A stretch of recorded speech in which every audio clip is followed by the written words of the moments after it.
Ang hapon mga kainsan, today is Monday, October, ano ba, 18, 19, whatever. So ito ngayon ang ating garden. Kung napanood nyo yung ginawa kong video tungkol sa paggawa ng banana pilti, ito na yun. Dapat bukas pa to, pangatlong araw. Kaya lang, parang gusto ko na silang diligan. Kasi ayan, ito maghapong umulan kahapon eh. So hindi sila, yan, tinan mo, natuyo. Pinapatuyo ko talaga yung lupa para naman maubos yung moisture. Ito yung ating pipino doon. Bisitahin natin. Teka muna, lagyan natin yung ampalaya. Ito.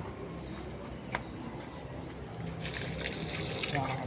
Ayan ang ampalaya ko. Maakit na doon. So ito yung pipino. Tuyo na ba lupa? Yan, matay yung isa. Diba supposed to be may bunga na? Nalunod na ho kasi sa tubig ulan. Ito meron na. Itong isa parang nanganganib pa.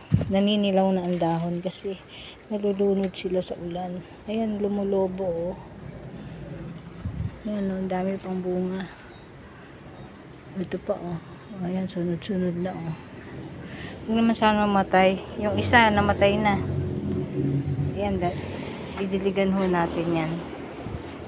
Dapat nga bukas pa. Kaya lang parang na-excite na ako. Gusto ko na siyang diligan ngayon. Nalagyan natin ng tubig to. O siya, yun lang guys. Hanggang dito na lang ating videos.